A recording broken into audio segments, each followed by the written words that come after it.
सुप्रभात मित्रों, क्या हाल चाल है, कैसे हो आप लोग। आई होप कि सब बढ़िया होगा। और मैंने सुप्रभात क्यों बोला, पहले मैं आपको बताता हूँ। सुबह के तकरीबन 6:30 बज रहे हैं और हम आए हैं एक बहुत ही अच्छी सी जगह पर। हवाएं चल रही हैं और हाथ में दतवन और बाल हमने कटवा लिया है। कैसा लग रहा है? बढ़िया लग रहा है ना? मेरे को बढ़िया लग रहा है ये वाली हेयर कटिंग ना अच्छी लग रही है। और क्योंकि गर्मी बहुत ज़्यादा पड़ रही थी, इसी कारण मैंने कटवा दिया। खैर, वीडियो शुरू करते हैं। आज के इस वीडियो में हम बात करने वाले हैं ना कि हम हमेशा भागते क्यों रहते हैं और हम हमेशा एक नएपन को क्यों खोजते रहते हैं अपने जीवन में। आप देख लो अपने आसपास, हमेशा कुछ नएपन की खोज चल रही है। आज आपने ये कपड़े पहने हैं ना, जो आज आपने खरीदे थे, जैसे ही खरीदते हो ये पुराना हो जाता है, फिर एक नए टी शर्ट, एक नए शर्ट की तलाश शुरू हो जाती है। एक बीवी लेकर के आते हो, आज लेकर आए, 10 दिन तक नहीं लगती है, फिर उस बीबी से ऊब जाते हो, फिर एक नई पत्नी, एक नई स्त्री की तलाश शुरू हो जाती है। गाड़ी लेकर आते हो, 2-4 10 दिन, 15 दिन, महीने दिन नहीं लगती है, फिर पुरानी हो जाती है। हालांकि पुरानी तो वो इंस्टेंट हो जाती है, जैसी आपकी वो हो जाती है। जैसी आपके माइंड में ये ख्याल जाता है कि अब ये मेरी हो चुकी है, तो तुरंत एक नई गाड़ी की तलाश शुरू हो जाती है, इंस्टेंट। बट उसको भावनाओं में और शरीर के तल पे आने में थोड़ा 10-15 दिन, महीने दिन का समय लगता है। तो ऐसा क्या है हमारी खोपड़ी में, ऐसा क्या है हमारे जीवन में जो हमें हमेशा नएपन की ओर भगाता रहता है? देखो, मैं तो कहूंगा ना कि जीवन ही अपरिपूर्ण है, क्योंकि परिपूर्ण चीजें समय के चक्र में नहीं फंसती हैं। चाहे वो आकाश गंगाएं हो, चाहे वो सूरज हो, तारे हो, हम हो, आप हो, चिड़िया हो, पक्षी हो, चाहे किसी भी तरीके के कोई भी जीव जंतु हो, ये परिपूर्ण नहीं है। कोई भी परिपूर्ण नहीं, पत्थर भी परिपूर्ण नहीं है यहाँ पर। क्यों? क्योंकि वो समय के चक्र में फंसा हुआ है। वो भी अतीत से वर्तमान होता है, फिर वर्तमान से भविष्य होता है, और प्रति क्षण वो खत्म हो रहा है। और सारी चीजें ऐसी ही हैं। जिस सूरज को आप देख रहे हो, जिस तारे को आप देख रहे हो, वैज्ञानिकों ने रिसर्च की और पता लगाया है कि ये भी एक दिन खत्म हो जाएंगे। हो सकता है खरबों वर्ष लग जाएं, लेकिन ये भी अपनी क्षरण की अवस्था में है, क्षरण की प्रक्रिया में है। सभी चीजें क्षरित होती जा रही हैं, सभी चीजें एक नई चीज की तलाश करने में लगी हुई हैं, जहां पर वो अपने आप को खत्म करके कुछ नएपन को पा लेंगी। तो ऐसा क्या है हमारे भीतर, ऐसा क्या है जीवन में जो प्रति क्षण और प्रति चीजें और हर एक चीजें एक नई खोज की ओर भाग रही हैं, एक नई दिशा की ओर भाग रही हैं। मैं इसको सोच रहा था और आई डोंट नो, मेरे को नहीं पता है कि मैं आपके सामने इसको वैसे ही रख पाऊंगा जैसा मेरे मन में चल रहा है, जैसा मेरी बुद्धि में चल रहा है। एक नएपन की तलाश, चाहे वो किसी भी लेवल पे हो, हम हमेशा भागते रहते हैं। इसी कारण तो हम जीवन भर व्याकुल रहते हैं ना। चाहे वो स्त्री हो, चाहे पुरुष हो, चाहे वो एक जानवर हो, एक पक्षी हो, एक पेड़ पौधा हो, सभी व्याकुलता में दबे हुए हैं, व्याकुलता के बोझ तले, ये समय के बोझ तले दबे हुए हैं। पेड़ों पे फल आते हैं, फल झड़ जाते हैं, फिर पेड़ व्याकुल हो जाता है कि कब फूल लगेंगे और फूल से कब फल लगेंगे। एक पक्षी है, पेट भर जाता है तो फिर वो इकट्ठा करने की होड़ में लग जाता है कि कल को बरसात होने वाली है, कल को तूफान चलने वाले हैं, कल को बर्फ पड़ने वाली है। हमारे साथ खुद ऐसा होता है कि हमेशा एक नएपन की जो व्याकुलता है, एक नएपन की तलाश है, वो हमेशा लगी रहती है। मैं इसको इस तरीके से देखता हूं कि पहली बार जब वर्तमान ने जन्म लिया होगा, अभी उसके पास अतीत नहीं है, समय नहीं पड़ा है उसके पीछे। जैसे ही पहली बार कोई वर्तमान जन्म लिया होगा और उस समय जो व्यक्ति मौजूद होंगे, उन्होंने उस वर्तमान को, आज को सही ढंग से जिया नहीं होगा ना, तो ये वर्तमान जब कल को अतीत हो जाएगा, कल को कल हो जाएगा, तो ये हमारे और आपके जीवन के दुख का कारण बन जाता है।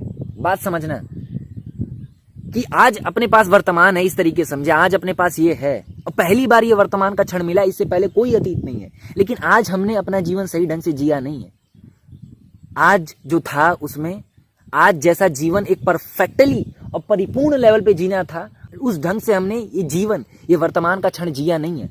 तो कल को ये वर्तमान अतीत हो जाने वाला है, क्योंकि समय अब आ गया है बीच में, समय आ गया है बीच में, और समय ने अतीत, वर्तमान और भविष्य को अपने साथ पकड़ लिया है। जैसे ही वर्तमान आता है, और वो आज अभी वाला वर्तमान है, लेकिन जैसे ही ये कल हो जाएगा ना, तुरंत समय पीछे पड़ जाता है। अब समय कहता है कि यदि तुमने आज के वर्तमान को सही ढंग से जिया नहीं है तो अब मैं तुम्हारा जीवन बर्बाद कर दूंगा एकदम, कि इसी वर्तमान से कल भविष्य जन्म लेने वाला है, इसी वर्तमान से एक अतीत याद आने वाला है, क्योंकि अतीत भी दुख देते हैं वर्तमान के क्षणों में, और अतीत भी कारण बनते हैं भविष्य के दुखों का। तो वो जो पहले प्रथम लोग थे जिन्होंने वर्तमान को एक्सपीरियंस किया था, अनुभव किया था, उन्होंने अपने वर्तमान को सही ढंग से जिया नहीं। बात इस तरीके से समझे कि आपके सामने 50 तरीके के भोजन रखे हैं, उसमें यदि आपने सही भोजन का चुनाव नहीं किया और जो मिला उसको खाते गए तो आपका पेट खराब होने वाला है, और यही आज का पेट खराब होना कल को आपकी बीमारी का कारण बनेगा, क्योंकि जीवन बह रहा है और इस बहाव में आप कल भविष्य में जाओगे। और आज आपने अपना पेट खराब कर लिया तो इस पेट खराब होने से 75 तरीके के रोग होने वाले हैं आपको। तो मेरे कहने का यही मतलब है कि जो एक नएपन की खोज है, तो अतीत से भागना नहीं है, मेरे कहने का मतलब है अतीत को छोड़ना नहीं, अतीत को सही ढंग से जीना है। जो पहली बार जो वर्तमान का क्षण हमें मिला है, हम कहते हैं कि आज ही से हम अपना जीवन ठीक करना शुरू करते हैं। तो आज का जो वर्तमान का क्षण है, क्या इसको हम टोटली परिपूर्ण लेवल पे जी रहे हैं? क्या वो चक्कर पूरा हो रहा है, वो साइकिल कि यहां से चीजें शुरू होती हैं, जब आकर के पुनः वहीं पे खत्म हो जाती हैं तो चीजें पूर्ण हो जाती हैं, ऊर्जा संचित हो जाती है, आपने पढ़ा होगा। लेकिन जब वही गोल चक्कर पूरा गोल नहीं हो पाता है और चीजें जहां से स्टार्ट होती है वहां पर मिल नहीं पाती हैं और इधर उधर हम भागने लगते हैं, और यही हम सभी के साथ हुआ, चाहे वो सूरज हो, चांद सितारे हो, चाहे वो कोई पेड़ पौधे हो, पक्षी हो, जानवर हो, कोई भी हो, उन्होंने गोल चक्कर पूरा नहीं किया और हमने भी गोल चक्कर पूरा नहीं किया, और हम ऐसे ऐसे तिरछे लाइनों में भागना शुरू कर देते हैं, हम रैखिक भागना शुरू कर देते हैं। और रैखिक चीजें आपको पता है अपना एक पूरा चक्कर पूरा नहीं कर पाती, बहुत कठिनाई होती है, बड़ा परिश्रम लगता है, बड़ा तप लगता है, बड़ा त्याग तपश्चर्या करनी पड़ती है, तब वो धीरे धीरे वो जो रैखिक है वो आकर के सर्कल बनता है। तो गेम समझें कि आज का जो वर्तमान है इसको जीने का प्रयास करें। कल अतीत से आज हमने जन्म लिया है, आपके माँ बाप कल अतीत हो चुके हैं और उनके माध्यम से एक नया वर्तमान आया है। अगर उस अतीत ने अपना वर्तमान सही ढंग से नहीं जिया है तो उस अतीत से ये जो वर्तमान पैदा हुआ है और इस वर्तमान के माध्यम से कल को जो भविष्य पैदा होने वाला है, थोड़ा टिपिकल हो रहा होगा और पता नहीं कि मैं सही ढंग से रख पा रहा हूं कि नहीं रख पा रहा हूं, वो भी बहुत खराब होने वाला है। आपके माध्यम से जो बच्चा पैदा होगा, यदि आपका जीवन अच्छा नहीं है, आपने जीवन भर शराब पिया है, अपनी किडनी खराब कर ली है और आपके घर में एक बच्चा है, तो आप कैसे कल्पना कर सकते हो कि वो जो बच्चा पैदा होगा वो स्वस्थ पैदा होगा, महावीर जैसा पैदा होगा, हष्ट पुष्ट पैदा होगा, कि किडनी लीवर सब स्वस्थ होंगे, कि 50 किलो का पैदा होगा? कैसे कल्पना कर सकते हो कि बुद्धि से भरा हुआ पैदा होगा? तो अतीत बहुत जरूरी होता है, अतीत को भूलना नहीं है, अतीत को सही करना है। और जैसे ही आप अपने आज को सही ढंग से जीते हो, अतीत गिर जाते हैं, चीजें परिपूर्ण हो जाती हैं। 24 घंटे मिले, 24 घंटे यदि हमने सही ढंग से जिए परिपूर्ण लेवल पे, जिस लेवल पे परमात्मा ने हमें वो वर्तमान का क्षण दिया था, कि जिस मालिक ने हमें कहा था कि 24 घंटे काम करो, 24 घंटे बाद यदि सही ढंग से काम करोगे तो मैं तुम्हें पूरा पैसा दूंगा और थोड़ी सी भी लापरवाही की पैसा काट लूंगा। तो ऐसा ही समझ लें कि आपने पूरी तरीके से इस दिए हुए वर्तमान के क्षण को हमने जिया, जो अभी है, जो करना था, कोई अफसोस ना रह जाए कि शायद कुछ बदल लिया होता, शायद कुछ ऐसा जी लिया होता, शायद वो रंग की कार खरीद ली होती, कि वो स्त्री बहुत ज्यादा बेटर थी, ये ना रह जाए, कुछ और ना रह जाए, कि कुछ और की खोज ना रह जाए। जो है उसमें अगर जी लिया जाए तो चीजें सर्कल में हो जाती हैं, और सर्कल चीजें जहां से स्टार्ट होती हैं वहीं पर मुड़ मिल जाती हैं और वो अपने अस्तित्व को समाप्त कर देती हैं। फिर कल को एक नया वर्तमान आता है, एक नया क्षण आता है, एक नएपन को लेकर के आता है। तो ऐसे जो जीता है, कृष्णमूर्ति की ये फिलॉसफी है, मैं अपनी फिलॉसफी नहीं बता रहा हूं, मेरे पास कुछ भी नहीं है, जो भी है जीवन से सीखा हुआ है, इन महापुरुषों से सीखा हुआ है। कृष्णमूर्ति कहते हैं कि टोटली जियो, पूर्ण एकदम घुस के जियो, जिस लेवल पे तुम्हें चीजें जीने को मिली है उस लेवल पे तुम उसको जियो, और जब जियोगे तो कल कोई अतीत रह नहीं जाता है, कल जो आता है वो वर्तमान आता है, और ऐसे वर्तमानों का भविष्य बहुत शानदार होता है। तो अतीत मतलब वर्तमान, और जो वर्तमान को सही ढंग से जीता है वो आने वाले वर्तमान के लिए तैयार हो जाता है, और आने वाला वर्तमान अपने आप सही हो जाता है। एक स्वस्थ बीज एक स्वस्थ वृक्ष को जन्म देता है।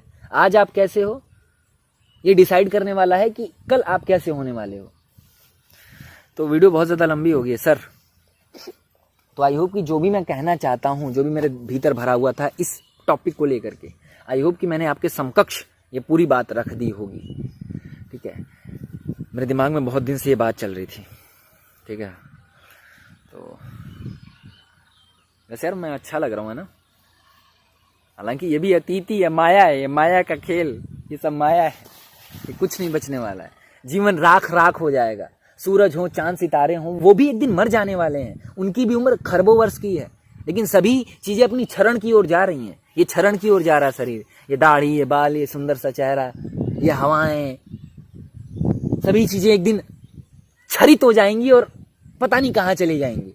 एक नएपन की जो खोज है पता नहीं कहाँ लेकर के जाएगा, क्योंकि जीवन बहुत कॉम्प्लेक्स है, बहुत कॉम्प्लेक्स है। इसको समझ पाना आसान काम नहीं है। कितना मुश्किल है यारा इस दुनिया में दिल लगाना, दिल लगाना। ठीक है, चलो, नमस्कार।